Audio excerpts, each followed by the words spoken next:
Dean Martin finally exposes what Frank Sinatra was really like behind closed doors. If you look at the photos, they were the perfect brothers. The king of cool and the chairman of the board. Dean Martin and Frank Sinatra defined an entire century of style, swagger, and success. They wore the tuxedos, they drank the whiskey, and they ruled Las Vegas like it was their own private kingdom. To the public, they were inseparable, a two-headed monster of talent that couldn't be stopped. But if you looked closer, past the bright lights of the Sands Hotel and the clinking glasses, you'd see something else entirely. You'd see a power struggle so intense, so personal, and so bitter that it eventually tore the Rat Pack apart from the inside out. The truth is, Frank Sinatra didn't just love Dean Martin, he was obsessed with him. He needed Dean's approval, his company, and his cool factor to balance out his own fiery temper. But Dean didn't need anyone. And that indifference drove Frank absolutely crazy. We've all heard the fun stories, but today we're pulling back the curtain on the dark side of this friendship. We're talking about the night a harmless party turned into a coma-inducing brawl involving a pink telephone. We're digging into the shadowy rumors of mob involvements that kept them out of jail.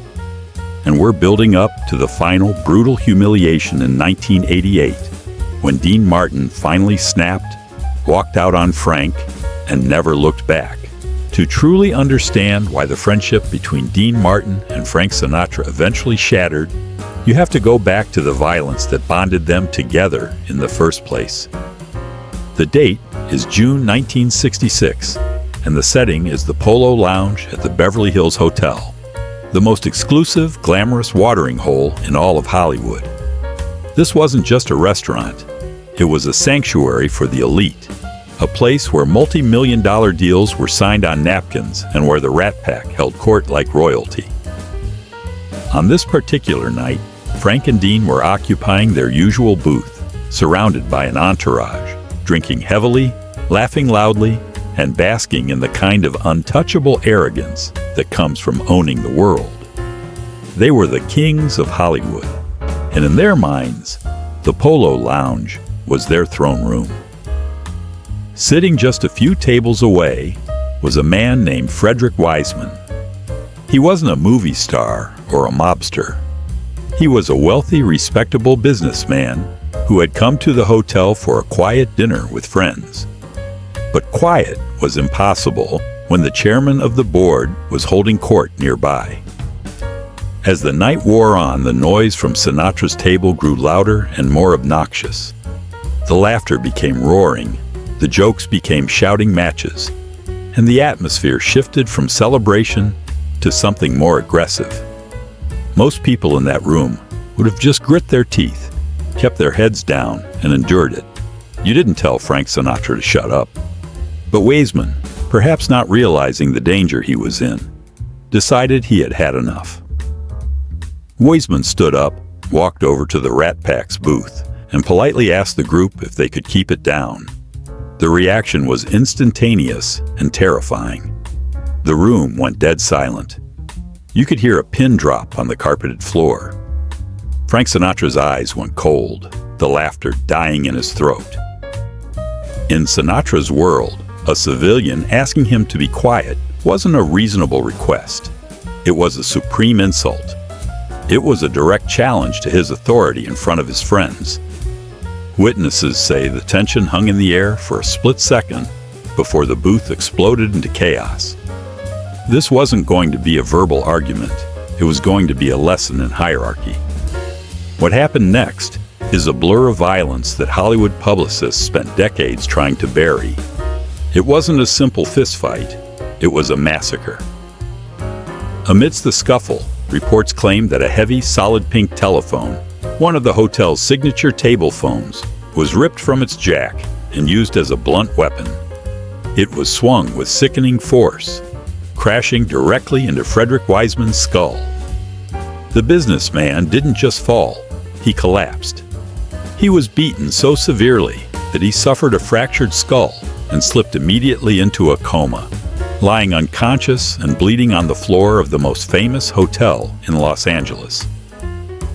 The glamour of the Polo Lounge had vanished, replaced instantly by the brutal reality of what these men were capable of when challenged. But the most shocking part of the story isn't the violence itself, it's the escape. Frank and Dean didn't wait for the paramedics to arrive.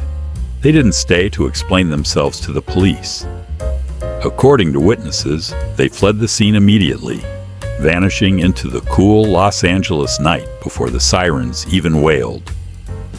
For days, the newspapers screamed headlines about the Polo Lounge brawl, and Wiseman lay in the hospital fighting for his life.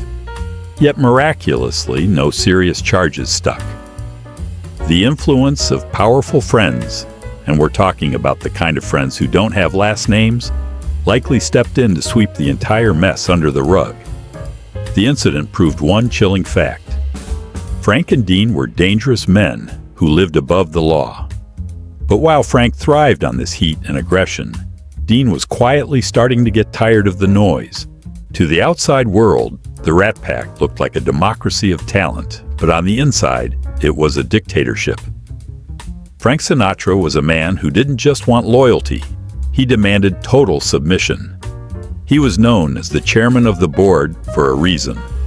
He controlled every aspect of their lives with an iron fist, deciding when they ate, when they slept, and exactly when they walked on stage. If Frank wanted to drink until 4 a.m., the entire group drank until 4 a.m.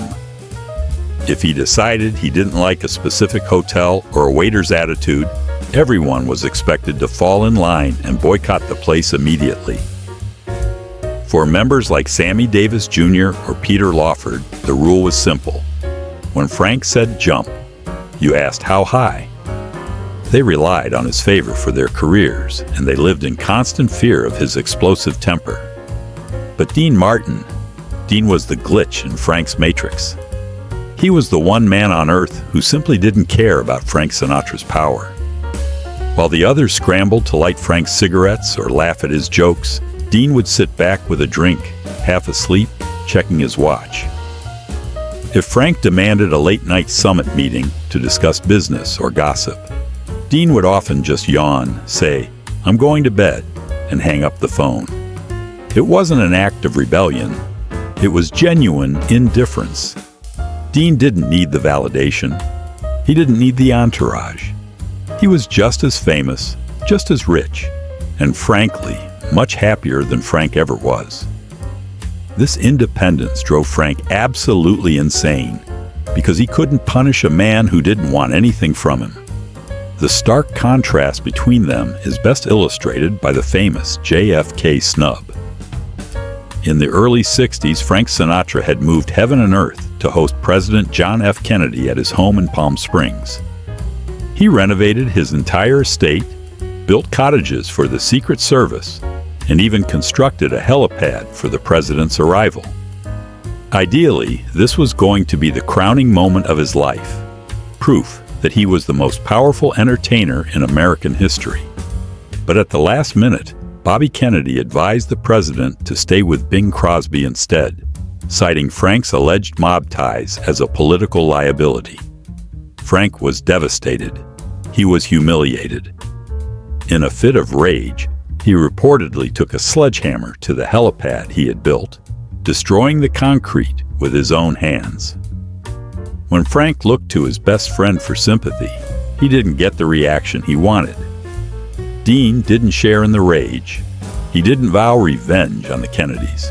He just shrugged. To Dean, politics, power, and prestige were all just a big joke. He couldn't understand why Frank cared so much about rubbing elbows with politicians when he could be playing golf or watching a Western on TV. Dean's reaction wasn't just casual. It was dismissive. It highlighted the fundamental disconnect between them. Frank was desperate to be important, while Dean was content just being Dean. That shrug cut deeper than any insult because it made Frank feel like his obsessions were childish. This dynamic ate Frank alive for decades. He wanted to possess Dean, to control him like he controlled the music industry. But he quickly realized that you can't catch a ghost. Dean was physically present at the parties and the shows, but emotionally he was always lontano, an Italian word meaning far away. He was untouchable, living behind a wall of cool detachment that no amount of screaming could break. For a control freak like Sinatra, that was the ultimate torture. He spent years poking and prodding, trying to get a rise out of his partner, trying to make him care. But the more Frank pushed, the further Dean pulled away, setting the stage for a tension that would eventually explode 20 years later. Fast forward to 1988. The golden era of the Rat Pack is long gone, replaced by the neon glare of a modernizing world. Dean Martin is 70 years old, but he looks and feels much older. He is a man broken by the deepest tragedy a father can endure, the death of his son, Dean Paul, who had been killed in a plane crash just a year earlier. At this stage in his life, Dean has absolutely no interest in performing. The tuxedo feels like a costume, and the stage feels like a prison. He just wants to stay home, drink his drink, play a little golf, and fade away into a quiet, peaceful retirement. He has nothing left to prove to anyone. But Frank Sinatra? Frank is incapable of fading away. Frank cannot let the past go. He needs the applause like he needs oxygen, and he realizes that to fill the massive stadiums he wants to play, he needs the old gang back together. He conceives the Together Again tour, a massive multi-million-dollar reunion featuring Sinatra, Martin, and Sammy Davis Jr. It was billed as the greatest comeback in entertainment history, a chance for the world to see the legends one last time. But behind the scenes, it was a nightmare. Frank essentially bullied and cajoled a grieving, unwilling Dean into signing the contract. He dragged his old friend out of mourning and thrust him back into the spotlight, ignoring every sign that Dean was physically and emotionally unfit for the grind of the road. From the very first show in Oakland, the tour was a train wreck. Dean made it painfully clear that he didn't want to be there, and he began to sabotage the performances in real time. While Frank was giving 110%, singing his heart out and trying desperately to recreate the magic of 1960, Dean was treating the entire production like a nuisance. He would mumble through his greatest hits, change the lyrics to mock the songs, and forget his cues. There are reports from fans in the front row who watched Dean flick his lit cigarettes into the audience. Not out of malice, but out of sheer, unadulterated boredom. He was dismantling the legend of the Rat Pack, night after night, right standing next to a horrified Frank. The tension backstage was even more volatile than what the audience saw.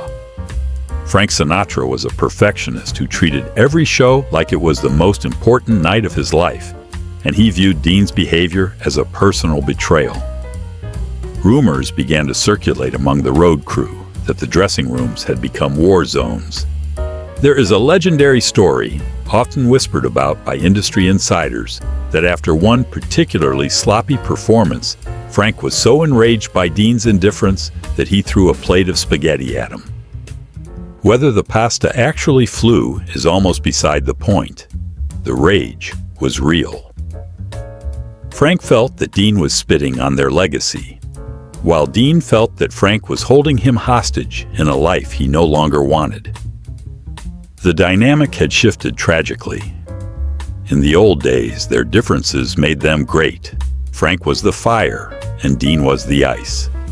But now, the ice was melting, and the fire was burning out of control. Dean looked at Frank with those heavy, tired eyes, and saw a man who didn't know when to quit. A man terrified of the silence.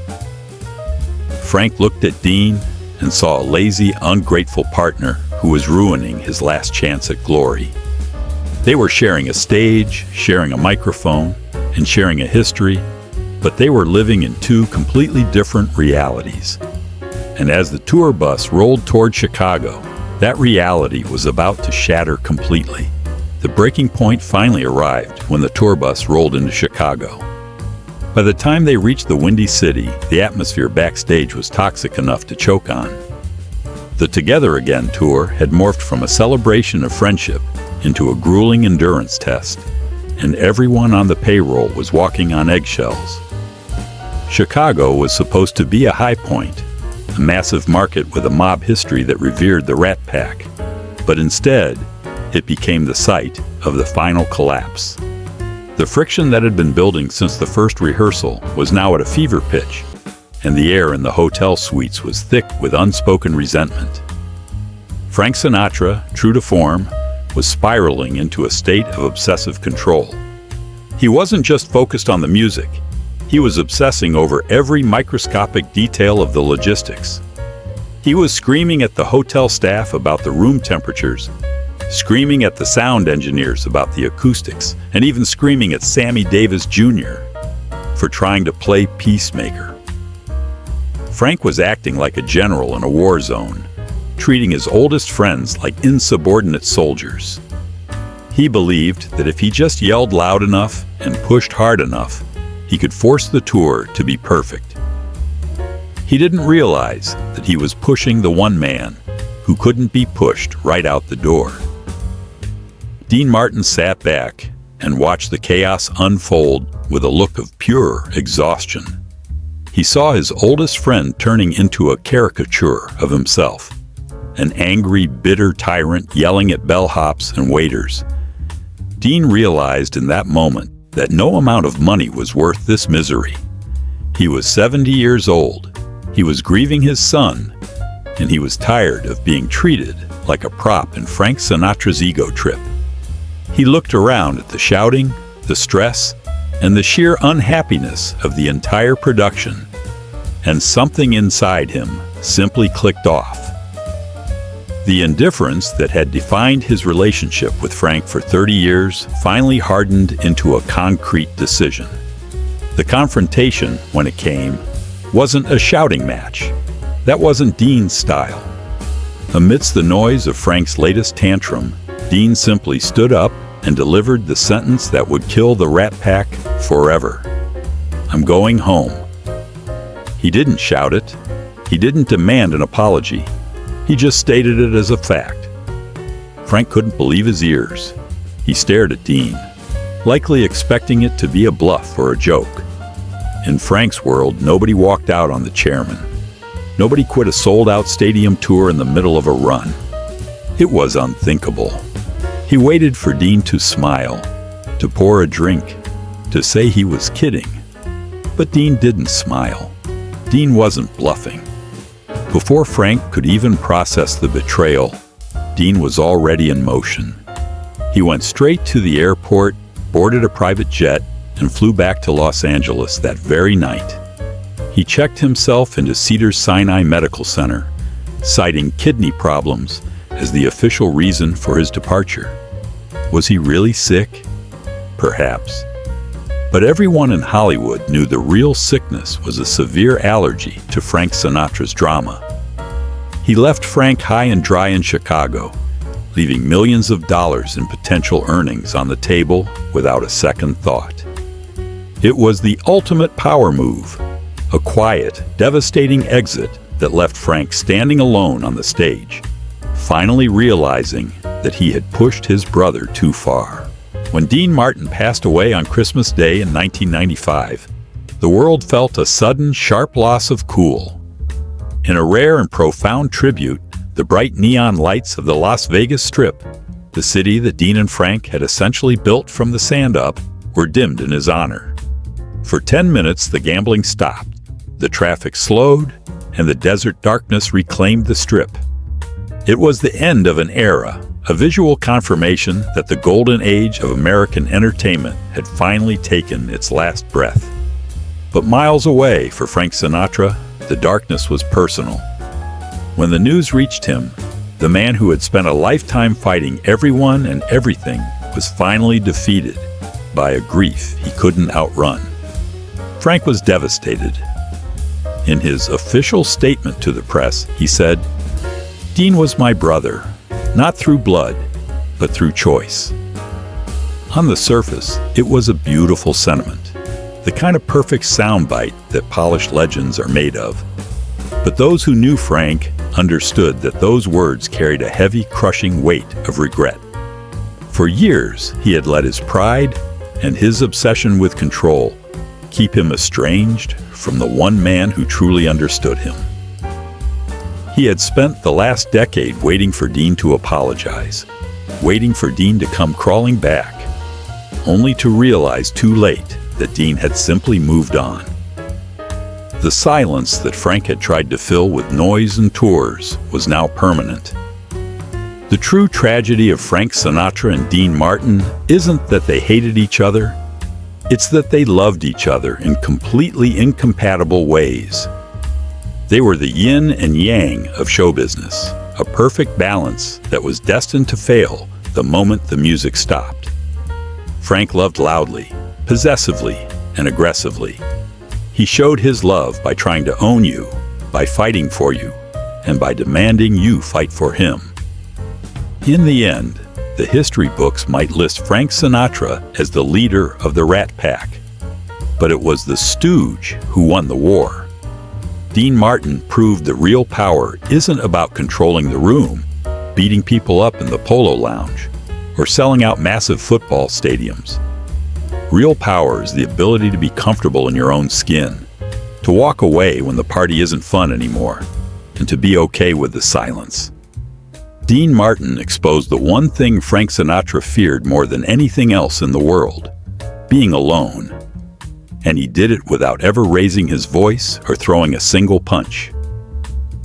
If you enjoyed this deep dive into the dark, untold history of Hollywood's greatest friendship, please hit that like button. It helps us expose more stories that the studios tried to hide. And I want to hear from you in the comments. Do you think Dean was right to walk away and protect his peace? Or did he betray Frank when he needed him most? Make sure you subscribe and turn on notifications, because next time, we aren't just looking at actors. We are exposing the secrets of the Kennedy family that they definitely don't want you to know.